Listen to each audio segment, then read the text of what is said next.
ஆரம்ப காலத்திலே கட்சியினுடைய துவக்க காலகட்டத்திலே நான் மாநில பொதுச் செயலாளராகவும் மரியாதைக்குரிய மர்ஹூம் பிலால் ஹாஜியார் அவர்கள் துணைத் தலைவராகவும் நாங்கள் இருவரும் பயணப்பட்ட நினைவுகள் என்னை வந்தடைகிறது. பிலால் ஹாஜியார் என்பது பெயர் அல்ல, அது ஒடுக்கப்பட்ட சமூகங்களுடைய அடையாளம். எனவே அப்படிப்பட்ட பெயரையே தமிழகம் முழுவதும் வைக்க வேண்டும் என்று சொல்லி நானும் ஆசைப்படுகிறேன். இந்தியா முழுவதும் வக்ஃபு சட்டம் இல்லாமலாக்கப்படும் என்பது மட்டுமல்ல, பாசிச சங்க பரிவார சக்திகள் இந்த அரியணையிலிருந்து அகற்றப்படுகிற காலமாக அந்த காலம் இருக்கும் என்பதையும் சேர்த்து நான் இறை சிந்தனையோடு சொல்லிக் கொள்வதற்கு நான் கடமைப்பட்டிருக்கிறேன். நாம் மஸ்ஜிதுல் அக்ஸாவிற்குள் உள்ளே வரக்கூடாது என்று நாம் கண்களை வைத்து தடுத்தால் அவர்கள் கண்களை வைத்தே நம்மை வீழ்த்தி விட்டு செல்லுகிற கூட்டங்களாக இருக்கிறார்கள். இந்துக்களையும் முஸ்லிம்களையும் கிறிஸ்தவர்களுடைய நம்பிக்கையை பாதுகாக்கிற போராட்டத்தை வக்ஃபு மாநாடு என்கிற பெயரில் எஸ்டிபிஐ கட்சி இன்றைக்கு நடத்தி கொண்டிருக்கிறார். ஒன்றிய அரசு கொண்டு வந்திருக்கிற வக்ஃபு திருத்த சட்டத்தை பொறுத்தவரை எஸ்டிபிஐ கட்சி அதனை வக்ஃபு திருத்த சட்டமாக நாங்கள் பார்க்கவில்லை, வக்ஃபு சொத்துக்களை திருடுகிற திருட்டு சட்டமாக நாங்கள் அதனை பார்க்கிறோம். சிறுபான்மை மக்களுடைய வாக்குகளை பெறுவதற்காக வேண்டி எல்லா விதமான சூட்சுமங்களும் செய்வார்கள். ஆராசா சொன்ன வார்த்தைகள் இன்றைக்கும் பதிவு செய்யப்பட்டிருக்கிறது. நாங்கள் அப்படி யுஏபிஏ என்ஐஏ சட்டத்தை நாங்கள் எதிர்த்திருந்தால் தீவிரவாதிகளை திமுக ஆதரிக்கிறது என்று எங்கள் மீது பிஜேபி பழி போட்டிருக்கும் என்று சொன்னார். நான் கேட்கிறேன், பிஜேபி பழி போட்டு விடும் என்று சொல்லி எங்களை அடகு வைக்கிற உங்களுக்கு எங்கள் ஓட்டுக்கள் மட்டும் எப்படி இனிக்கிறது என்று நான் கேட்கிறேன். வக்ஃபுக்கு இதுவரைக்கும் ஃபண்டே ஒதுக்கலை. அங்கே போனால் அங்கே ஒன்றுமே இல்லை. கோயம்புத்தூரில் இருந்து தான் எஸ்டிபிஐ கட்சி துவங்குகிற இந்த மாபெரும் ஜனவரி 15 முதல் பிப்ரவரி 15 வரையிலான ஒரு மாத கால வக்ஃபு சொத்துக்களை பாதுகாக்கிற வழிபாட்டுத்தல சட்டத்தை பாதுகாக்கிற மாநாட்டு நிகழ்வு கோவையிலிருந்து தான் துவங்குகிறது என்பதிலிருந்து இதனுடைய வெற்றிக்கு அச்சாரமாக இந்த மாநாடு அதற்கான ஒரு மைல்கல்லாக அமைந்திருக்கிறது. அன்பு சொந்தங்களே, பொதுவாகவே கோவை என்று சொன்னால் வச்சு செய்வார்கள், ஆனால் இப்பொழுது அடிவழியாக செய்திருக்கிறார்கள் என்பதாக நான் கருதுகிறேன். ஏனென்றால் வக்ஃபு மாநாடு என்று சொல்லி இத்தனை ஒரு மாத காலம் இத்தனை மாநாடுகளோடு இத்தனை ஜமாத்து சந்திப்புகளோடு இத்தனை பெரிய மக்கள் திரளோடு எனதருமை சகோதரிகள் கொட்டுகிற மலையிலும் கூட கை குழந்தைகளோடு நிற்கிற இந்த போராட்டத்தை பார்க்கும் பொழுது தமிழகத்திலே யாரும் இப்படி ஒரு போராட்டத்தை நடத்திடவில்லை. இது சிஏஏ NPR NRC போராட்டத்தை இதே லாரிப்பேட்டையில் பேசிய அந்த நினைவுகளை எனக்கு தருகிறது. ஒரு இஞ்சு கூட நான் நகரமாட்டேன் என்று சொன்ன அமித்ஷாவினுடைய உள்ளத்தை ஒரு அடி அல்ல 1 கிலோமீட்டர் நகர்த்தி அதனை அமல்படுத்தாமல் தடுத்த மாபெரும் ஜனநாயக சக்திகளுக்கு சொந்தக்காரர்கள் என்பதை இந்த தருணத்திலே நான் நினைவு கூறுவதற்கு நான் கடமைப்பட்டிருக்கிறேன். அன்பிற்கினிய அன்பு சொந்தங்களே, என்னுடைய தொண்டை ஒத்துழைக்க மறுக்கிறது. ஆனாலும் கூட கோவை மக்கள் செய்கிற தொண்டை வாழ்த்த வேண்டும் என்பதற்காக வேண்டித்தான் இன்றைக்கு இத்தனை நெருக்கடிக்கு மத்தியிலே உங்களது உள்ளத்தை பார்த்தவுடனே என்னுடைய தொண்டையெல்லாம் விரிவடைந்து விட்டது மட்டுமல்ல, என்னுடைய உள்ளமும் கூட இன்றைக்கு விரிவடைந்திருக்கிறது.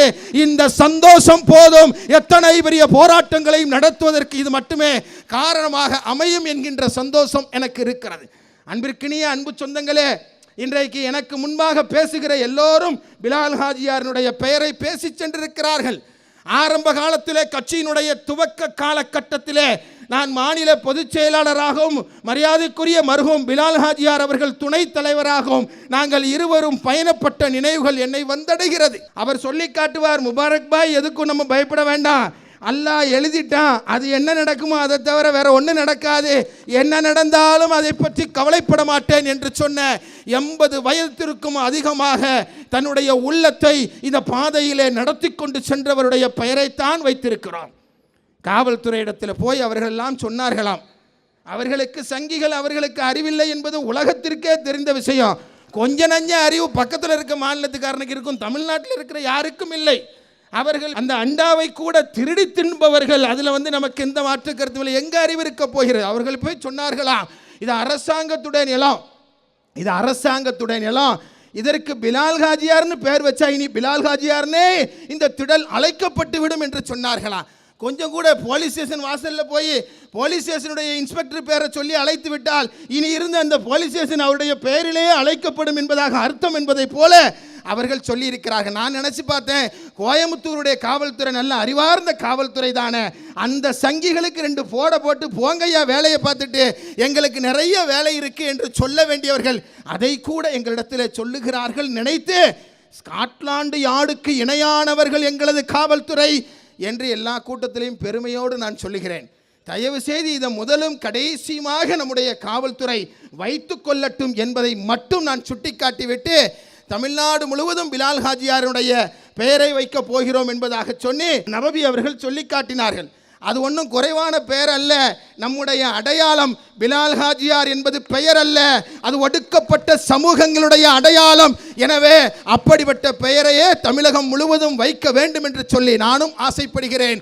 எல்லாம் வல்ல இறைவன் அவருடைய நற்காரியங்கள் எல்லாம் அங்கீகரிப்பானாக, அவருக்கு உயர்ந்த சுவனத்தை தருவானாக என்று என்னுடைய உள்ளம் இன்றைக்கு இறைஞ்சுகிறது. அன்பு சொந்தங்களே, இப்படிப்பட்ட நிலையில தான் இந்த மாநாடு இப்பொழுது துவங்கி இருக்கிறது. 2 கோரிக்கைகளுக்காக இப்பொழுது நடைபெற்று கொண்டிருக்கிறது. இந்த 2 கோரிக்கைகளும் நம்முடைய வாழ்வாதார கோரிக்கை, சாதாரண கோரிக்கை அல்ல. வாழ்வாதார கோரிக்கையாக இருக்கிற காரணத்தினால்தான் மழை பெய்தாலும் பரவாயில்லை, எஸ்டிபி தலைவர்கள் மேடையில் இருந்து தலைவருடைய குரலை கேட்கட்டும் என்று சொல்லி நம்மளை எல்லாம் தனியாக விட்டுட்டு நம்ம சகோதரிமாரெல்லாம் போவதற்கு தயார் இல்லை என்பதனுடைய அர்த்தமே என்னவென்றால், இது எங்களது உரிமை போராட்டம், வெற்றி அல்லது வீர மரணம் என்று சொல்லுவதை தவிர நாங்கள் முன்னால் ஒரு அடி எடுத்து வைத்தால் ஒருபொழுதும் நாங்கள் பின்னால் வரமாட்டோம். தமிழகத்தில் இருந்து துவங்கி இருக்கிற இந்த போராட்டம் இந்தியா முழுவதும் நடக்கும். இந்தியா முழுவதும் நடக்கும் என்று சொன்னால் இந்தியா முழுவதும் வக்ஃபு சட்டம் இல்லாமலாக்கப்படும் என்பது மட்டுமல்ல, பாசிச சங்க பரிவார சக்திகள் இந்த அரியணையிலிருந்து அகற்றப்படுகிற காலமாக அந்த காலம் இருக்கும் என்பதையும் சேர்த்து நான் இறை சிந்தனையோடு சொல்லிக் கொள்வதற்கு நான் கடமைப்பட்டிருக்கிறேன். அன்பார்ந்த அன்பு சொந்தங்களே, இன்றைய நாள் என்ன நாள் தெரியுமா?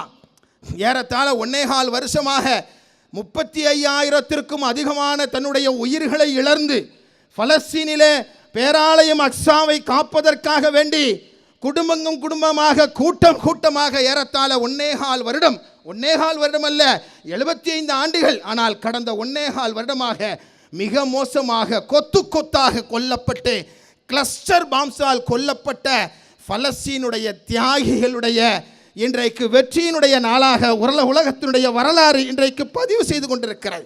என்ன வெற்றியினுடைய நாள்? அதாவது கிரேட் இஸ்ரேல் என்று சொல்லுகிற மிகப்பெரிய மமதையில் பேசிய அந்த யூத பயங்கரவாதிகளுடைய திட்டத்திற்கு தன்னுடைய தியாகத்தினால் பலஸ்தீன முஸ்லிம்கள் பதிலளித்த நாளாக இந்த நாள் இருக்கிறது. தமிழ்நாட்டுக்கும் இந்தியாவுக்கும் வேணா மொசாதுங்கிறது பெரிய அமைப்பாக இருக்கலாம், பலஸ்தீனில் இருக்கிற ஒரு குஞ்சு கொரோனா கூட அவர்களை பற்றி அஞ்சவில்லை என்பதை நேற்றைய தினம் இஸ்ரேலிலே வந்திருக்கிற ஒரு பத்திரிகையுடைய செய்திகள் அவ்வளவு அற்புதமாக சொல்லுகிறது. நாம் ஏவுகிற ஒவ்வொரு ஏவுகணைக்கும் அவர்கள் பயந்து ஓடவில்லை. நாம் மஸ்ஜிதுல் அக்ஸாவிற்குள் உள்ளே வரக்கூடாது என்று நாம் கண்களை வைத்து தடுத்தால் அவர்கள் கண்களை வைத்தே நம்மை வீழ்த்தி விட்டு செல்லுகிற கூட்டங்களாக இருக்கிறார்கள். இறுதியிலே அந்த பத்திரிகை அந்த வெற்றியை பற்றி எழுதும் பொழுது எழுதியது 35,000த்திற்கும் அதிகமானோர் உயிர் சிந்திய போராட்டம், லட்சக்கணக்கானோர் தன்னுடைய உடல்களை இழந்த போராட்டம். ஆனாலும் கூட 1 வருஷமோ 2 வருஷமோ அல்லது 10 வருஷமோ நாம் இஸ்ரேல் என்கிற நாட்டை நாம் நடத்தலாம்.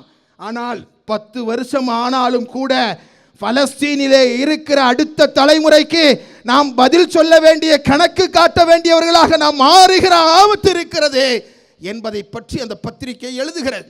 எதை பற்றியும் பயப்படாத சமூகமாக இருக்கிறது. ஏன்? ஒரு இறை இல்லத்தை காக்கிற போராட்டம். இந்தியாவிலே இப்பொழுது நாம் நடத்தி கொண்டிருக்கிற வக்ஃபு சட்டம் என்பது ஒரு இறை இல்லத்தை காக்கிற போராட்டம் அல்ல. இந்தியா முழுவதும் இருக்கிற அத்தனை இறை இல்லங்களை மட்டுமல்ல, அத்தனை பேருடைய இந்துக்களையும் முஸ்லிம்களையும் கிறிஸ்தவர்களுடைய நம்பிக்கையை பாதுகாக்கிற போராட்டத்தை வக்ஃபு மாநாடு என்கிற பெயரில் எஸ்டிபிஐ கட்சி இன்றைக்கு நடத்தி கொண்டிருக்கிறார். எனவேதான் நெஞ்சு நிமிர்த்தி நாங்கள் சொல்லுகிறோம், நாங்கள் யாரையும் ஆக்கிரமிக்கவில்லை, யாருடைய இடமும் எங்களுக்கு வேண்டாம், எவன் அப்பன் வீட்டு சொத்தும் எங்களுக்கு வேண்டாம். இந்தியாவிலே இராணுவத்திற்கு பின்பாக ரயில்வேக்கு பின்பாக 8 லட்சம் ஏக்கர் நிலங்களை கொண்டவர்கள் நாங்கள், எங்களது மூதாதையர்கள். அந்த இடத்திற்கு நாங்கள் உரிமை கொண்டாடுகிறோம். அதிலே ஒரு அங்குலத்தை கூட நாங்கள் விடுவதற்கு தயாராக இல்லை என்கிற செய்தியை தான் வக்ஃப் உரிமை பாதுகாப்பு மாநாடு இன்றைக்கு நாட்டுடைய ஆட்சியாளர்களுக்கு இன்றைக்கு சொல்லிக் கொண்டிருக்கிறது. அன்பிற்கினியவர்களே, எனவே 8 லட்சம் ஏக்கர் நிலம், கொஞ்சம் யோசிச்சு பாருங்க. ஏன் இந்த வக்ஃபு சட்டத்தை இந்த ஆளுகிற ஒன்றிய அரசு கொண்டு வருகிறது? கொஞ்சம் யோசித்து பாருங்கள். சிஏஏ, என்பிஆர், என்ஆர்சி சட்டத்தை ஏன் கொண்டு வந்தார்கள்? எதற்காக முத்தலாக்கினுடைய சட்டத்தை கொண்டு வந்தார்கள்? எதற்காக பொது சிவில் சட்டத்தை கொண்டு வர துடிக்கிறார்கள்? எதற்காக இஸ்லாமிய இளைஞர்களை, அமைப்புகளை எல்லாம் தடை செய்கிறார்கள், சிறையில் அடைக்கிறார்கள் என்று நீங்கள் சிந்தித்தால் உங்களுக்கு ஒரு விஷயம் புலப்படும். இந்தியாவிலே வாழுகிற சிறுபான்மை மக்கள் இன்றைக்கு மிக மோசமாக பாதிக்கப்பட்டு கொண்டிருக்கிறார்கள்.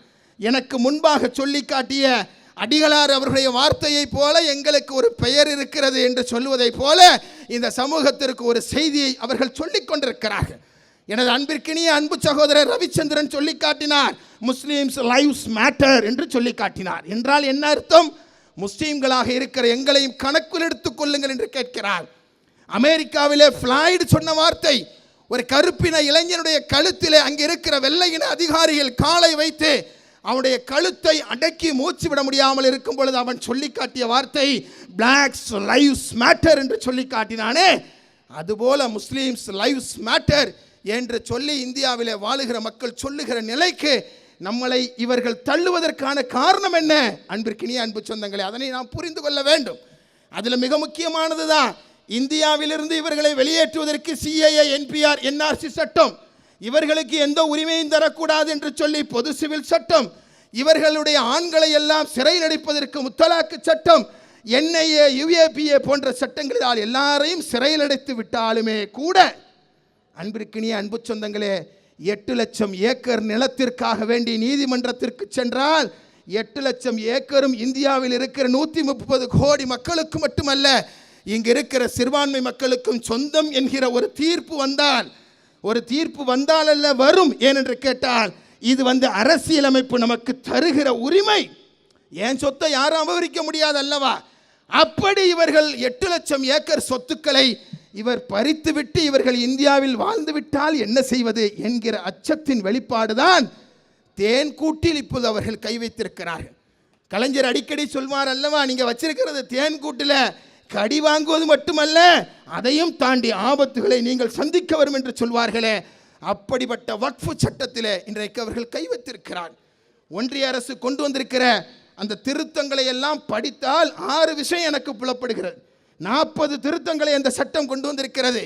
ஒன்றிய அரசு கொண்டு வந்திருக்கிற வக்ஃபு திருத்த சட்டத்தை பொறுத்தவரை எஸ்டிபிஐ கட்சி அதனை வக்ஃபு திருத்த சட்டமாக நாங்கள் பார்க்கவில்லை. வக்ஃபு சொத்துக்களை திருடுகிற திருட்டு சட்டமாக நாங்கள் அதனை பார்க்கிறோம். எவன் அப்ப விட்டு சொத்தையா இது என்று கேட்கிற அளவிற்கு 6 விஷயங்கள் ஆபத்தானது. நவவி சொல்லி காட்டியதை போல மாவட்ட ஆட்சித்தலைவரே இறுதி முடிவெடுப்பவராக இருப்பாராம். மாவட்ட ஆட்சித்தலைவர் இந்தியாவில் இங்கே இருக்கிற எல்லா சொத்துக்களும் உங்களுக்கு தெரியும். பெரிய பெரிய பள்ளிவாசல்களுக்கு சொத்து இருக்கிறது. சென்னையில் இருக்கிறது, டெல்லியில் இருக்கிறது, ஊபியில் இருக்கிறது, அஸ்ஸாமில் இருக்கிறது. எங்கெங்கெல்லாம் சிறுபான்மை முஸ்லிம்கள் வசிக்கிறார்களோ அங்கெல்லாம் இருக்கிறது. எங்கெல்லாம் அவர்கள் வசித்தார்களோ அங்கெல்லாம் இருக்கிறது. எங்கெல்லாம் அவர்கள் வசிக்க கூட இல்லையோ அங்கெல்லாம் இருக்கிற அளவிற்கு இந்த மனித சமூகத்திற்காக வேண்டி என்னுடைய பாட்டனும் முப்பாட்டனும் எழுதி வைத்த சொத்துக்கள். அந்த சொத்துக்களை எல்லாம் யாரோ ஒரு ஐஏஎஸ் படித்த ஆட்சித்தலைவர் முடிவு செய்வார் என்று சொன்னால் என்னங்க நியாயம்? அதோடு சேர்த்து ஒரு இடத்துக்கு பிரச்சனை வருகிறது. ஒரு இடத்துக்கு லாரிப்பேட்டையில், இது லாரிப்பேட்டையா பிலால் ஆஜியார் பேட்டையான்னு ஒரு பிரச்சனை வருதுன்னு வச்சுக்கோங்களேன். உடனே மாவட்ட ஆட்சித்தலைவர் வருவாராம். இந்த பிரச்சனை தீருகிற வரை நான் இதனை கண்ட்ரோலில் எடுத்துக்கிறேன் என்று சொல்லிவிட்டு அதுவரை இது அரசாங்க இடம் என்று சொல்லி, உதாரணத்துக்கு சொல்கிறேன், அதுவரை இது அரசாங்க இடம் என்று சொல்லி விடுவாராம். நான் கேட்குறேன், எங்கள் ஏரியாவில் சொல்லுவாங்க, எப்பா இது தென்காசி வழக்காக இருக்கப்பா என்று சொல்லுவார்கள். கட்ட பஞ்சாயத்தில் ஒரு கேவலமான கட்ட பஞ்சாயத்தாக இருக்குது. 2 பேருக்கு நடுவில் பிரச்சனை வருது, ஒரு வீட்டுக்கு 2 பேருக்கு நடுவில் பிரச்சனை வருதுன்னா அந்த பிரச்சனை முடியும் வரை 2 பேரும் அங்கே போகக்கூடாது. அப்படி தானே? அதுக்கு பேர் என்ன ஸ்டேட்டஸ் கோ. இல்லைன்னா 2 பேரும் எப்படி இருந்தார்களோ அப்படியே இருக்க வேண்டும். 2 பேரையும் வெளியே அனுப்பிட்டு இவர் சொல்லுவாராம், இனி இருந்து உங்கள் இடம் இல்லை, நான் முடிவு பண்ணி சொல்கிறேன், அது வரைக்கும் அது என்னோட இடம் தான் சொன்னால் என்னையா வழக்குது? எதை கொண்டு அடிக்கிறது? நம்ம ஊர் பாசையில் சொல்கிறதா இருந்தால், கோயம்புத்தூர்காரங்களாக இருந்தால் எதை கொண்டு நீங்கள் அடிப்பீங்க? அப்படிப்பட்ட ஒரு சட்டத்தினுடைய திருத்தமாக இந்த திருத்தம் இருக்கிறது. மூன்றாவதாக, பயன்பாடு சொத்து அனுபவ பாத்தியதை ஒன்று இருக்கிறது அல்லவா? அப்படி ஒன்றே கிடையாதான். ஒரு பள்ளிவாசலுக்கு வாசலில் ஒரு போக்குவரத்து பாதை இருக்கும், இனிலாம் அது எங்கள் சொந்தம்னு சொல்ல முடியாது என்று சொன்னால் என்னங்க நியாயம்? அதோடு சேர்ந்து நாலாவதாக விஷயம் என்னன்னு சொல்லி கேட்டேன்னா, நீங்கள் இது வக்ஃபு இடம் தான்னு சொல்கிறீங்க, ஆனால் வக்ஃபுக்கு பத்திரம் இல்லைன்னு சொன்னால் உங்கள் இடமே அது கிடையாதுன்னு சொல்லிடுவாங்களாம். வக்ஃபு இடம் தான், நான் 100 வருஷமாக நான் வச்சுருக்கேன், நான் பள்ளிவாசல் நடத்துகிறேன், மதரசா நடத்துகிறேன், இன்ன பிற விஷயங்களை நான் செய்கிறேன், அது கபர்ஸ்தானுக்காக பயன்படுகிறது என்று சொன்னால் பத்திரம் எங்கப்பான்னு கேட்டால் பத்திரம் இல்லை என்று வைத்துக் கொள்ளுங்களேன். இல்லை பத்திரம் இல்லை, இனி உனக்கு பேப்பர் இல்லைன்னா உனக்கு கிடையாது, டைட்டில் டீடு இல்லைன்னா நீ உனக்கு கிடையாது என்று சொல்லுகிற ஆபத்து இந்த சட்டத்தில் இருக்கிற. ஐந்தாவது என்ன இருக்குன்னு கேட்டேன்னா, வக்ஃபு வாரியமே இனி இருக்காதான். அந்த வக்ஃபு வாரியத்துக்கு தான் பயங்கர போட்டி நடந்துட்டு கிடக்கு. நான் நீன்னு சொல்லி சரண்டர் ஆகி பாவம் வாழ்த்துகிற வார்த்தை இல்லாமல் வாழ்த்துகிறார்கள். அந்த வக்ஃபு வாரியமே இனி கிடையாதான். அதுவே ஆபத்தானது ஒன்று. ஆறாவது விஷயம் என்னன்னா, அதுதான் ரொம்ப முக்கியமானது. ஒரு வக்ஃபு இடத்தை ஒருவர் 12 வருஷம் அனுபவிச்சார்னு வச்சுங்களேன். ஒரு வக்ஃபு இடத்தை 12 வருஷம் அனுபவித்து விட்டார். இதுதான் வக்ஃபு இடம்னு சொன்னால் மேடையை போட்டாச்சு, ஏதோ யூஸ் பண்ணிட்டு இருக்கேன். 12 வருஷத்துக்கு அப்புறம் போய் வக்ஃபு இடம்பா காலி பண்ணுப்பான்னு சொன்னால் அதெல்லாம் காலி பண்ண முடியாது, எங்களுக்கு என்ஜாய்மெண்ட் ரைட்ஸ் இருக்குன்னு சொல்லுவாங்களாம். அவர் குத்தகைக்கு வச்சாலோ வாடகைக்கு வச்சாலோ எங்களுக்கு என்ஜாய்மெண்ட் ரைட்ஸ் இருக்குன்னு சொல்லுவாங்களாம். நான் கேட்குறேன், எவன் அப்போ விட்டு இடத்துக்கு எவன் என்ஜாய்மெண்ட் ரைட்ஸு கொண்டாடுவது? இதை கலெக்டர் இதை தீர்ப்பளிக்கணுமா? அது வரைக்கும் நாங்கள் இதெல்லாம் பார்த்து கொண்டு பொறுத்து கொண்டு இருக்கணுமா என்று கேட்கிற அறச்சீற்றத்தின் அடிப்படையில் தான் இந்த கூட்டத்தை இன்றைக்கு நாம் நடத்தி கொண்டிருக்கிறோம். அனுமதிப்போமா? அனுமதிப்போமா? ஒரே குரல்ல சொல்லுங்க, அனுமதிக்க மாட்டோம். என்ன வந்தாலும் பரவாயில்லை, இது எங்கள் நிலம், எங்களது முப்பாட்டன் வழங்கிய சொத்து, 8 லட்சம் ஏக்கரையும் பாதுகாக்க வேண்டிய பொறுப்பு என்னிடத்தில் இருக்கு. இதில் 2 அநியாயத்தை பற்றி தான் இப்போ நான் இன்னைக்கு பேச நினைக்கிறேன். மீதி உள்ள விஷயத்தில் இதில் தமிழ்நாடு அரசு செய்கிற அநியாயம் இருக்கிறது அல்லவா, அநீதி. அதுபோக இரண்டாவதாக வக்ஃபு வாரியம் செய்கிற அநீதி இருக்கிறது அல்லவா. இந்த 2 அநீதி தான் மிகப்பெரிய அநீதிங்க. தமிழ்நாடு அரசை மாதிரி ஒரு கண்ணுக்கு மையும் ஒரு கண்ணுக்கு சுண்ணாம்பும் வைக்கிற ஒரு அரசை இதுக்கு முன்னால் பார்த்ததே இல்லைடா. நம்ம கோவை நம்ம கவுண்டமணி சொல்லி காட்டின மாதிரி, ஐயோடா ஐயா இதை மாதிரி ஒரு ஆளை நான் உலகத்தில் பார்த்ததில்லை என்று சொல்வதை போல அப்படி ஒரு இரட்டை. சிக்கந்தர் மலைக்கு நீங்கள் செல்லக்கூடாது, அந்த வழிபாட்டு உரிமை, நாங்கள் அதை வழிபாட்டு உரிமையாக பார்க்கிறோம். அங்கே என்ன நடக்கிறது என்பது அல்ல, எங்களது பாட்டன் முப்பாட்டனுடைய வழிபாட்டு உரிமையை, அதை என்ன செய்ய வேண்டும் என்பதை நாங்கள் பேசி தீர்த்து கொள்கிறோம். ஆனால் அரசு நுழைந்து நீ அங்கே செல்லக்கூடாது என்று சொல்லுகிறார். நேற்றைக்கு வரை என்னுடைய கண்ணியத்திற்குரிய சகோதரிகள் போராட்டம் நடத்தியிருக்கிறார்கள், ஆடுகளோடு அங்கே சென்று கைதாகி இருக்கிறார்கள். ஆனால் அதை அனுமதிப்பதற்கு இந்த தமிழக அரசிற்கு மனம் வரல. ஆனால் நாங்கள் நாகூருக்கு என்ன செய்கிறோம், சந்தன கட்டை கொடுக்குறோம் என்று சொல்லுகிறார்கள். ஒரு விஷயம் தெளிவாக தெரிஞ்சுக்க, நான் ஏற்கனவே கூட்டத்தில் சொல்லிட்டேன், நாகூருக்கு சந்தன கட்டை கொடுத்தது அண்ணன் ஸ்டாலினுடைய அரசு அல்ல, அம்மையாருடைய ஆட்சி காலத்திலேயே நாகூருக்கு 40 கிலோ சந்தனக்கட்டை வழங்கப்பட்டாகிவிட்டது. ஏன் வழங்கியது? சந்தனக்கட்டை தடை செய்யப்பட்டது. அதை எல்லாரும் போய் எடுத்து வர முடியாது. உங்கள் வீட்டிலே இருந்தால் கூட நீங்கள் அதை அரசாங்கத்தில் சொல்லி தான் விற்கணும்.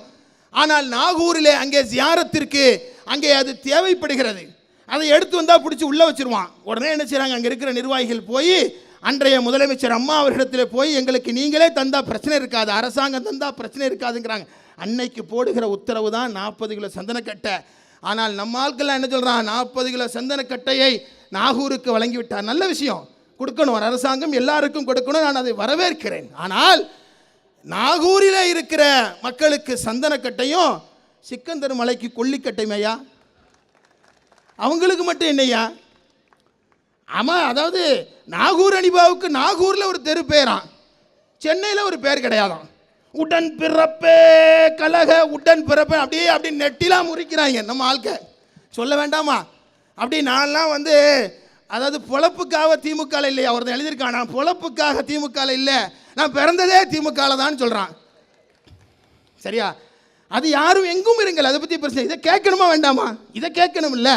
எப்பா என்னப்பா, நாகூர் அனிபாவுக்கு ஏற்கனவே ஒரு தர்காவில் இருக்கிற ஒரு மகான் பேரை வச்சுருக்கோம், அந்த பேரை எடுத்துகிட்டு ஏங்க நாகூர் அனிபா பேர்? சென்னையில் போய் அண்ணா சாலைக்கு ஒரு பகுதியில் நாகூர் அனிபா பேர் வைங்களேன். உங்களுடைய ஆட்சி சமூக நீதி ஆட்சி என்று சொல்லுவதற்கு அவரது பாடல் உபயோகப்பட்டதா இல்லையா? நூற்றாண்டு வந்தவனே அவருக்கு ஒரு கொண்டாட்டம் நடத்த வேண்டும் என்று நினைக்கிறீர்களா இல்லையா? ஏன் ஒரு கண்ணுக்கு மை ஒரு கண்ணுக்கு சுண்ணாம்பும் என்று நாங்கள் கேட்கிறோம். எனவே இவர்கள் சிறுபான்மை மக்களுடைய வாக்குகளை பெறுவதற்காக வேண்டி எல்லா விதமான சூட்சுமங்களும் செய்வார்கள். தமிழ்நாடு சட்டமன்றத்தில் வக்ஃபு திருத்த சட்டத்திற்கு எதிராக ஒரு தீர்மானம் நிறைவேற்றுங்கன்னு சொல்கிறோம்ல, என்ன நிறைவேற்றுறதுக்கு என்ன குறைஞ்சி போச்சு? டங்ஸ்டனுக்கு எதிராக நிறைவேற்றிருக்க நல்ல விஷயம். அதை மாதிரி ஏங்க வக்ஃபு திருத்த சட்டத்திற்கு எதிராக நீங்கள் நிறைவேற்ற மறுக்கிறீர்கள்? இதுதான் ஒரு கண்ணுக்கு மையும் ஒரு கண்ணுக்கு சுண்ணாம்பும் வைக்கிற நடவடிக்கை என்று சொல்லுகிறோம். இப்படிப்பட்ட அரசு வக்ஃபு விஷயத்தில் என்ன செய்யுது? அதான் முக்கியமானது.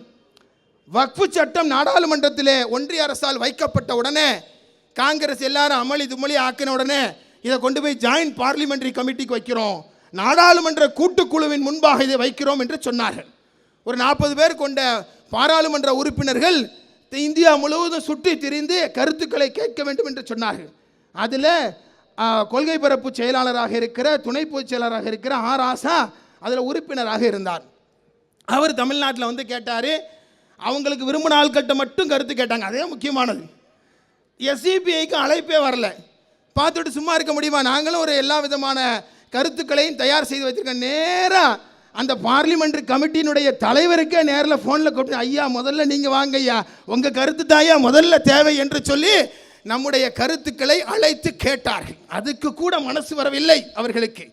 அந்த ஜாயின்ட் பார்லிமெண்டரி கமிட்டியில் இருக்கிற ஆராசா ஒரு எல்லா விஷயங்களும் முடிந்ததற்கு பின்பு இடையில ஒரு நாள் சொன்னார், நாங்கள் என்ன சொன்னாலும் இந்த ஜேபிசியில் கேட்குற மாதிரி தெரியல, இந்த அரசாங்கம் அதை நடைமுறைப்படுத்துவதற்கு எங்களை ஏமாற்றுகிறது என்று சொன்னார்.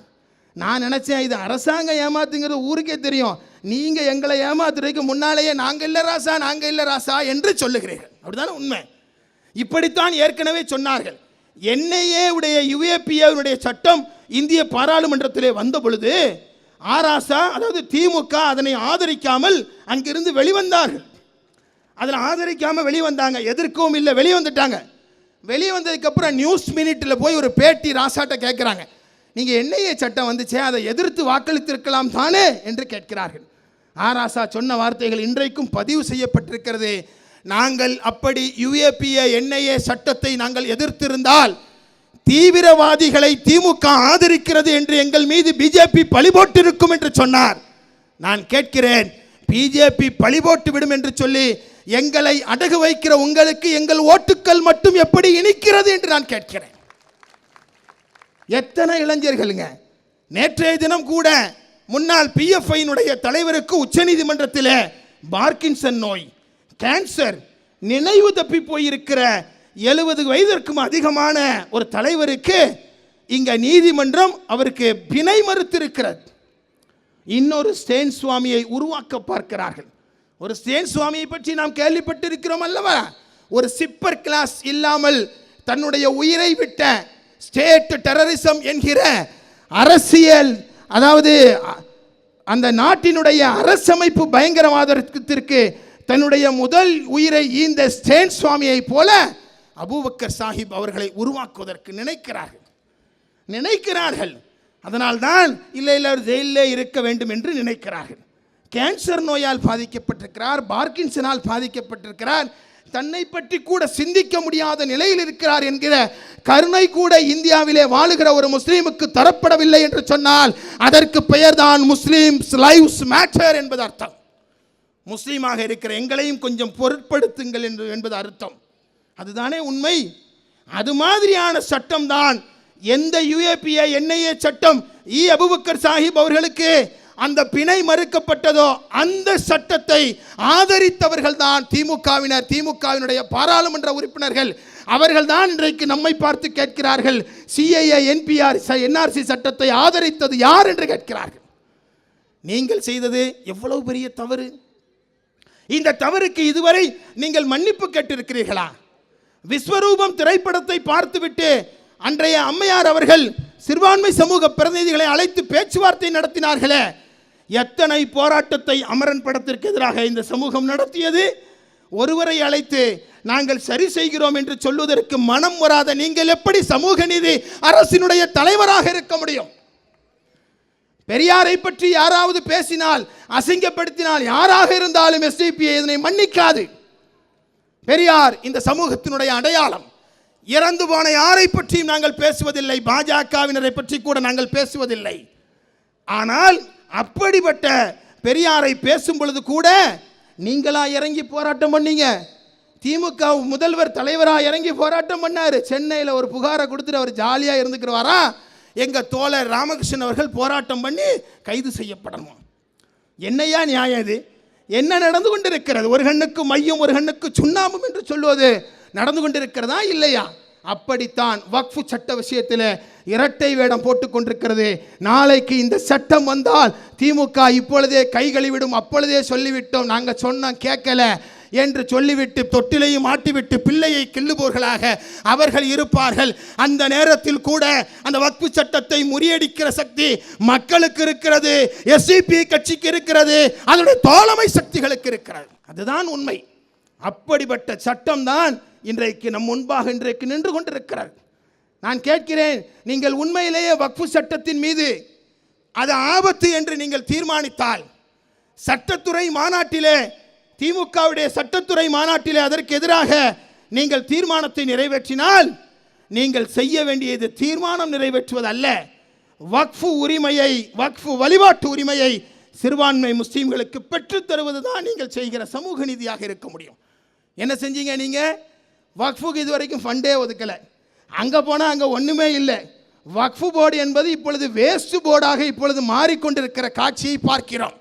ஜமாத் தலைவர்கள் எல்லாம் போய் தினம் தினம் வக்ஃபுனுடைய சவுத்தில் மோதிட்டு வர்றாங்க. எதுவுமே கிடைக்கவில்லை. நடந்து கொண்டிருந்த பணிகள் கூட நடக்கலை. என்ன காரணம்? வக்ஃபு அதிகாரிகளிடம் விசாரித்தால் அவர்கள் சொல்லுகிறார், நாங்கள் என்னங்க செய்ய, இந்த வக்ஃபு போர்டில் இருக்கிற 127 பணியாளர்னு சொல்கிறாங்க, அத்தனை பேருக்கு ஒழுங்காக சம்பளம் மட்டும் கொடுக்கறது இல்லை. சம்பளம் கொடுக்காத நிலையிலும் கூட அவர்கள் முதியோர்களை அழைத்து, யாரெல்லாம் ரிட்டையர்ட் ஆகியிருக்காங்களோ அவங்களெல்லாம் கொண்டு வந்து வக்ஃபு போர்டில் வச்சா அவர் கண்ணாடியை திறந்து பார்த்து சொல்லி ஃபீல்டுக்கு வந்து என்னைக்கியா நடக்கிறது என்று கேட்கிறார். நான் இந்த முதுமையை நான் குற்றம் சொல்லவில்லை. இளைஞர்கள் இந்த முஸ்லீம் சமூகத்தில் இல்லையா? அறிவுள்ள படித்த இளைஞர்கள் இல்லையா? கோவை மாவட்ட வக்ஃபு சொத்துக்களை பாதுகாப்பதற்கு முஸ்லீம் சமூகத்தில் யாரும் இல்லையா? சென்னையினுடைய வக்ஃபு தலைமை அலுவலகத்திலே வேலை செய்வதற்கு முஸ்லீம் சமூகத்து இளைஞர்கள் இல்லையா? படித்தவர்கள் இல்லையா? கம்ப்யூட்டர் ஆப்ரேட்டிங் தெரிந்தவர்கள் இல்லையா? அவர்கள் சர்வேயிங் தெரிந்தவர்கள் இல்லையா? பொறியாளர்கள் இல்லையா? ஆலிம்கள் இல்லையா? ஆனால் யாரையும் கொண்டு வராமல் வயதானவர்களை வச்சு அப்படியே மேக்கப் பண்ணணும்னு நினச்சா இது மேக்கப் போர்டாக தான் இருக்கும் ஒழிய வக்ஃபு போர்டாக இருக்காது. இந்தியாவிலே அதிகமான சொத்துக்களை கொண்ட வக்ஃபு சொத்துக்களை கொண்ட மாநிலத்தில் 3வது இடத்தில் இருப்பது தமிழ்நாடு. தமிழ்நாட்டில் 2 லட்சம் ஏக்கர் வக்ஃபு சொத்து இருக்கு. தமிழ்நாட்டுடைய வக்ஃபு சொத்தை பொறுத்தவரை தமிழ்நாட்டில் அந்த வக்ஃபு போர்டில் பதிவு செய்யப்பட்ட நிறுவனங்கள் 7452 பள்ளிவாசல் அதுபோல் மதரசாக்கள் பதிவு செய்யப்பட்டிருக்கிறது. அந்த 7452ஐ விட பதிவு செய்யப்படாத இன்னொரு 10,000 நிறுவனங்கள் இருக்கிறது. அதற்குரிய சொத்துக்களை பற்றி இதுவரை யாருக்கும் தெரியாது. அதில் மொத்த பதிவு இதுவரைக்கும் வக்ஃபு போர்டில் பதிவாகி இருப்பது 53,834 சொத்துக்கள் பதிவாகி இருக்கிறது. அதனுடைய மொத்த லேண்டு அந்த பதிவாயிருக்கிற சொத்துக்களுடைய மதிப்பு எவ்வளோ என்று சொன்னால் 1 லட்சம் ஏக்கர். ஆனால் 2 லட்சம் ஏக்கர் முஸ்லீம்களுக்கு இருக்கிறது. 1 லட்சம் ஏக்கர் தான் பதிவு செய்யப்பட்டிருக்கிறது. வக்ஃபு வாரிய தரப்பிலிருந்து சொன்னால் சொல்லுகிறார்கள், இல்லை நாங்கள் கொஞ்சம் 15 என்ஜினியர்ஸை வந்து ஃபிக்ஸ் பண்ணி நாங்கள் அதை வந்து சேட்டலைட் மூலமாக நாங்கள் வந்து அதை சர்வே பண்ணிட்டு இருக்கோங்க. 90% பணி முடிந்து விட்டது என்று சொல்லி வக்ஃபு வாரிய தரப்பில் சொல்கிறாங்க. அங்கே போய் கேட்டால், ஐயா 6% தான் முடிஞ்சிருக்கு, தமிழ்நாட்டில் 15 பேரை வச்சுட்டு எப்படியா 90% முடிக்க முடியும் என்று கேட்கிறார்கள். அப்படி பச்சை பொய்களை அவிழ்த்து விடுகிறார்கள். வக்ஃபை பொறுத்த வரைக்கும் வக்ஃபுக்குள்ளே 2 டிஸ்ட்ரிக்ட் ஜட்ஜி இருக்காங்க. ஏதோ இப்போ உதாரணத்துக்கு எனக்கும் இங்கே இருக்கிற ஒருவருக்கும் இடையில் வக்ஃபு சொத்து பிரச்சனை ஆகிட்டுன்னு சொன்னால் நான் நேராக வக்ஃபு வாரியத்திற்கு செல்வேன். அங்கே போன உடனே பெட்டிஷனை பார்த்துட்டு அங்கே ஒரு லீகல் ஃபோரம் இருக்கிறது, ஒரு சட்ட அமைப்பு இருக்கிறது. அங்கே 2 ரிட்டையர்டு டிஸ்ட்ரிக்ட் ஜட்ஜி இருப்பாங்க. அவங்கள்ட்ட போங்க, அவங்க ஆதாரங்களை பார்த்து யாருக்கு சொத்துன்னு சொல்லுவாங்க என்று சொல்லுகிறார்கள். அங்கே போனால் 2 டிஸ்ட்ரிக்ட் ஜட்ஜி இருக்காங்க, வயசானவங்க. பாவம், அவங்க 2 பேருக்கும் எந்த வேலையுமே கிடையாது. ஏன்னா எந்த கேஸும் அவங்கள்ட்ட வர்றதே இல்லை. ஆஃபீஸுக்கு கீழேயே காசை கொடுத்து எல்லா கேஸுகளையும் முடித்து விடுவதாக சொல்லுகிறார்கள். சும்மா இருக்கிறாங்க. ஆனால் வக்ஃபோர்டு பணம், நம்ம கட்டுற வரியெல்லாம் அவர்களுக்கு போய்கொண்டே இருக்கிறது. பள்ளிவாசலுடைய பணம், வரிப்பணம் அவர்களுக்கு சென்று கொண்டே இருக்கிறது. அதே போல் அங்கே ஒரு அக்கௌண்டன்ட் அசிஸ்டண்ட்னு ஒருத்தர் இருக்கார். அவர் எங்கேயோ இருந்து வந்தவரை கொண்டு அங்கே கொண்டு போட்டு அவர் ரிட்டையர்ட் ஆகிட்டார். ரிட்டையர்ட் ஆனதுக்கப்புறம் கை நிறைய சம்பளத்தை அவருக்கு கொடுத்துருக்குறாங்க. யார் பணம்? வக்ஃபினுடைய பணம். இப்படி இந்த வக்ஃபினுடைய அந்த நிர்வாகம் இருக்கிறது அல்லவா, அது சீர்கட்டு கிடக்கிறது. ரொம்ப முக்கியமான செய்தி. வக்ஃபு திருத்த சட்டத்தை எதிர்க்க வேண்டும் என்று சொன்னால் அடிப்படையிலே அந்த வக்ஃபை பாதுகாக்கிற நடவடிக்கையாக இந்தியாவை பொறுத்தவரை 30 மாநிலங்களில் வக்ஃபு வாரியங்கள் இருக்கிறது. இந்த வக்ஃபு வாரியங்கள் அனைத்தும் சேர்ந்து 8 லட்சம் சொத்துக்களை, ஏக்கர் சொத்துக்களை ஹேண்ட்லிங் பண்ணுறாங்க. ஆனால் அந்த வக்ஃபு ஆஃபீஸுக்கு போனால் எங்கும் லஞ்சம் எதிரும் லஞ்சம் என்று இருக்கிறது. பேச வேண்டிய விஷயம். சரி, ஓகே, வரக்கூடிய பிரச்சனை கோயம்புத்தூர்லேருந்து வர்றாங்க, திருநெல்வேலியிலேருந்து வர்றாங்க, கன்னியாகுமரியிலேருந்து வர்றாங்க. ஜமாத் தலைவர்கள் ஆணும் பெண்ணும் சென்னை மண்ணடியில் இருக்கிற அந்த அலுவலகத்தை, ஜாஃபர் கான் பேட்டையில் இருக்கிற அந்த அலுவலகத்தை நோக்கி சென்றால் அங்கே எந்த தீர்வும் வர்றதில்லைங்க. ஏன்னு கேட்டால், இப்போ அங்கே ஒரு ஐஏஎஸ் ஆஃபீஸரை போட்டிருக்கிறாங்க. தாரேஷ் அகமது என்கிற ஒரு ஐஏஎஸ் ஆஃபீஸர், கேரளாக்காரர். அவரை போட்டு அவர்தான் சிஇஓ என்று சொல்லுகிறார்கள். சீஃப் எக்ஸிக்யூட்டிவ் ஆஃபீஸர், தலைமை செயல்படுத்துகிற அதிகாரி என்று சொல்லுகிறார்கள். அவரை போய் பார்க்கவே முடியறதில்லை. ஒரு ஜமாத் தலைவர் பார்க்க எப்போ பார்த்தாலும் செக்ரட்டரியேட்டில் இருக்கார். ஏன்னா அவர் உதயநிதியின் கீழே இருக்கிறாராம், துணை முதல்வர் உதயநிதியின் கீழே இருக்கிறாராம். அதுக்கே ஃபோக்கஸ் கொடுக்குறாரு. கொஞ்ச நஞ்சம் வேலை நடந்துட்டு இருந்துச்சு, பழைய ஆட்கள் ஃபரிதாபானு மாதிரி ஆட்களை வச்சுட்டு அதுவும் கூட நடக்கவில்லை என்று சொல்லுகிறார். இப்படி தாரேஷ் அகமது என்கிற சிஇஓ நல்லவராக இருந்தாலும் கூட முழு நேரமாக வக்ஃபுக்கு அவரை போடாத காரணத்தினால் வக்ஃபுல வழக்குகள் தேங்கி கிடக்கிறது, ஊழல் மலிந்து கிடக்கிறது. யார் வேண்டுமானாலும் எடுத்து செல் என்று சொல்லுகிற அளவிற்கு வக்ஃபு சொத்துக்கள் இன்றைக்கு ஆக்கிரமிப்பு கொண்டு கொண்டிருக்கிறது. அதையெல்லாம் இன்றைக்கு கேட்பதற்கு ஆள் இல்லாத, நாதி இல்லாத சூழல் இருக்கிறது. சரி, அதையெல்லாம் பார்க்கறதுக்கு எஸ்டிபிஐ புதிய வக்ஃபு தலைவர் வந்தோடனே நிறைய கோரிக்கைகளை நாங்கள் வச்ச உடனே வக்ஃபோர்டுடைய சேர்மன் கவர்மெண்ட்லாம் சேர்ந்து ஆகா எஸ்டிபி ஏதோ சொல்லிகிட்டே இருக்குப்பா, என்னப்பா என்று கேட்டார்கள். நமக்கு கேட்கும்போது கொஞ்சம் போர் அடிக்கிற மாதிரி தெரியும். என்னப்பா தலைவர் அது வரைக்கும் அழகாக கொண்டு போயிட்டே இருந்தார், திடீர்னு அட்மின் ஆஃபீஸருங்கிறாரு, எங்களுக்கு புரியாத விஷயத்தெல்லாம் பேசுகிறாரு, இதை நீங்கள் உங்கள் நிர்வாகிகளோட பேசி தீர்த்துக்கிட்டா என்னங்கிறாங்க. இது எங்கள் பஞ்சாயத்து கிடையாது பாப்பா, உங்கள் பஞ்சாயத்து. அதெல்லாம் உங்களுக்கு தெரிஞ்சிருக்கணும். இங்கே இருக்கிறதுல அத்தனை பேரும் வக்ஃபு சொத்துக்களுடைய சொந்தக்காரர்கள் நீங்கள், நாங்கள் மட்டுமல்ல. அதனால் நான் சொல்லி காட்டுகிறேன். அந்த ஏஓ யாருன்னு பார்த்தா, அட்மின் ஆஃபீஸர் யாருன்னு பார்த்தா ஹமீதுல்லான்னு சொல்லக்கூடிய ரிட்டையர்டு ஆர்டிஓவை தூக்கி போட்டாங்க. அவருக்கு பாவம் ஏயும் தெரியாது, பியும் தெரியாது, செட்டும் தெரியாது. அவர் காலையில் வர்றாரு, சாப்பிட்றாரு, வீட்டுக்கு போயிடுறாரு. நான் என்ன பாய்ச்சி, எனக்கு ஒன்றுமே தெரியாது என்று சொல்லுகிறார். வக்ஃபு சொத்து என்றால் என்ன, அதனுடைய அடிப்படை என்ன, ஏன் அது வக்ஃபு என்று அழைக்கப்படுகிறது என்பதெல்லாம் தெரியாது. வக்ஃபு என்று சொன்னால் அதனுடைய புனிதம் கெடாதவாறு அதை பாதுகாக்க வேண்டும் என்று தெரியாத சூழல் இன்றைக்கு நிலவிக் கொண்டிருக்கிறது. இந்த சூழலில் தான் வக்ஃபு சட்டத்தை ஒன்றிய அரசு கொண்டு வருகிறது.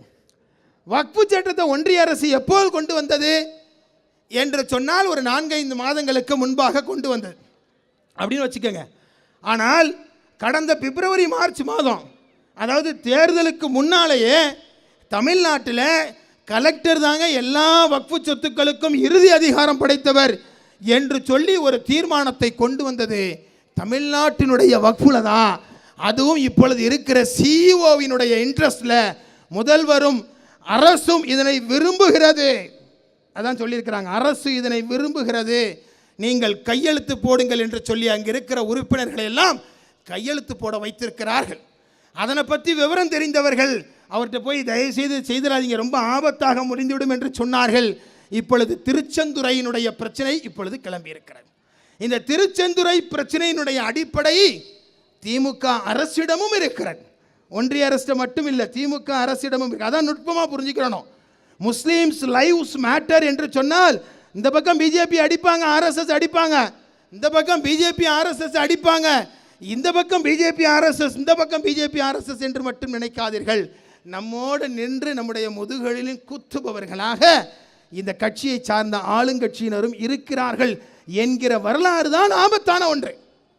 அதனால்தான் எஸ்டிபிஐ கட்சி ஒன்றிய அரசினுடைய நடவடிக்கைகளை கண்டிப்பதோடு சேர்ந்து ஒரு முழுமையான மாற்றம் இந்தியாவிலே, தமிழ்நாட்டிலே வர வேண்டும் என்று சொன்னால் வக்ஃபு போர்டிலே ஒரு மிகப்பெரிய சீர்திருத்தம் வர வேண்டும் என்று நாங்கள் முடிவு செய்கிறோம். அதன் அடிப்படையில் தான் நாங்கள் மட்டும் பேசிட்டு இருந்த விஷயத்தை இன்றைக்கு மாநாட்டிலே வக்ஃபு நிலங்களுக்கு சொந்தக்காரரான எனது அருமை தொப்புள் கொடி உறவுகளுக்கு இன்றைக்கு இந்த செய்தியை நாங்கள் சொல்லுகிறோம். ஒவ்வொருவரும் கேட்கணும், யாருடைய சொத்து? ₹1 காசு என்றாலும் கூட அது பொது பணம், ₹1 சல்லி அணா என்று சொன்னாலும் கூட அது நமது பணம் அல்ல என்ற நிலை ஏற்படுகிற வகையில் அதை பாதுகாப்பதற்கான ஒரு மாபெரும் இயக்கம் கட்டி எழுப்பப்பட வேண்டும் என்று சொல்லி எஸ்டிபிஐ கட்சி விரும்புகிறது. அதன் அடிப்படையில் தான் இந்த மாநாட்டை இன்றைக்கு இங்கே நாங்கள் தொடங்கி இருக்கிறோம். நல்ல துவக்கம். கோயம்புத்தூரில் கண்கொள்ளா காட்சி. கோவையில் ஒன்றும் கடல் கிடையாது, ஆனால் இங்கே மனித தலைகளால் நிறைந்த கடல். இது லாரிப்பேட்டை அல்ல, இது மக்கள்பேட்டை என்று சொல்லுகிற ஒரு மாபெரும் கடலை மேலிருந்து அந்த பாலத்திலிருந்து பார்த்தா அப்படி ஒரு கண்கொள்ளா காட்சியாக இருக்கிறது. அப்படிப்பட்ட ஒரு மாபெரும் மக்கள் திரளை எஸ்டிபிஐ கட்சியினுடைய கோவை மாவட்டத்துடைய நிர்வாகிகள் இன்றைக்கு திரட்டி இருக்கிறார்கள். எனவே வக்ஃபு உரிமை மாநாடு என்பது அது நம்முடைய உரிமை. அந்த உரிமையை காக்க வேண்டிய பொறுப்பு ஒவ்வொருவருக்கும் இருக்கிறது. அந்த உரிமையை காக்கிற விதத்தில் ஒவ்வொருவரும் வரவிருக்கிற காலங்களிலே நாம் செயல்பட வேண்டும். பாசிச ஒன்றிய அரசு எத்தகையதொரு திட்டங்களை கொண்டு வந்தாலும், நமது பாஸ்டர் மார்க் சொன்னதை போல, மயிலே மயிலே இறகு போடுனா இறகு போடாது, போட்டுத்தான் தீர வேண்டும் என்று சொல்வதற்கு எஸ்டிபிஐ அதற்கு தலைமை எடுத்தால் நடக்கும் என்று சொல்லுகிற வரலாறை நாம் படைக்க வேண்டியது இருக்கிறது. நமது கோவை மாவட்ட தலைவர் மாநில பொருளாளர் சொல்லி காட்டியது போல, நாங்கள் இந்தியாவிலே வக்ஃபு சொத்துக்கள் எல்லா மதத்தினருக்கும் பயன்படுகிற வகையில் நாங்கள் அதனை உபயோகப்படுத்துவோம் என்று சொல்லுகிற அந்த வாக்குறுதி இது எல்லோருக்குமானது. இது நம்முடைய பணம் அல்ல, அரசாங்கம் தலையிடுவதற்கு இங்கே தேவையில்லை என்று சொல்லுகிற செய்தியை இந்த மாநாட்டின் வாயிலாக இன்றைக்கு நாங்கள் சொல்லியிருக்கிறோம். முஸ்லீம்ஸ் லைவ்ஸ் மேட்டர் என்று சொல்லி என்னுடைய அன்பு சகோதரர் ரவிச்சந்திரன் உயர் வகுப்பாக இருந்தாலும் கூட எஸ்டிபிஐனுடைய கொள்கையான பசியிலிருந்து விடுதலை, பயத்திலிருந்து விடுதலைக்கு இன்றைக்கு தோளோடு தோள் கொடுத்து கொண்டிருக்கிற அன்பு சகோதரர் ரவிச்சந்திரன் முஸ்லீம்ஸ் லைவ்ஸ் மேட்டர் என்று சொல்லி பேசுகிறார். அவர் எந்த கூடாரத்திலிருந்து பேசுகிறார் என்பதுதான் முக்கியமானது. பாஸ்டர் மார்க் அதை வலுப்படுத்துகிறார். நாம் எல்லோரும் சேர்ந்து அதற்கு கரம் கொடுக்கிறோம். எனவே எல்லோருமாக சேர்ந்து இந்த போராட்டத்தை முன்னெடுப்போம். கோவையில் தொடங்கி இப்பொழுது பேரணியோடு தொடங்கி இருக்கிற இந்த மாநாடு, இந்த பேரணி இந்த லட்சியத்தை வெல்லும் வரை எஸ்டிபிஐ கட்சியினுடைய பேரணி தொடரும் என்று சொல்லிக்கொண்டு அற்புதமானதொரு மாநாட்டை நடத்தி காட்டிய கோவை மத்திய மாவட்டம், கோவை மண்டலத்தினுடைய தலைவர் உள்ளிட்ட மாவட்டத்தினுடைய அத்தனை நிர்வாகிகளுக்கும், விமன் இண்டியா மூமெண்ட், எஸ்டிடியு வர்த்தகரணி, அதுபோல வழக்கறிஞர் அணி உள்ளிட்ட அத்தனை சகோதர சகோதரிகளுக்கும் என்னுடைய நெஞ்சார்ந்த வாழ்த்துக்களை, பிரார்த்தனைகளை, நன்றியினை தெரிவித்துக் கொண்டு மிகப்பெரிய இந்த மாநாடு வெல்லட்டும். நம்முடைய கோரிக்கை வெல்லும் வரை நாம் ஓயாது நாம் போராடுவோம்.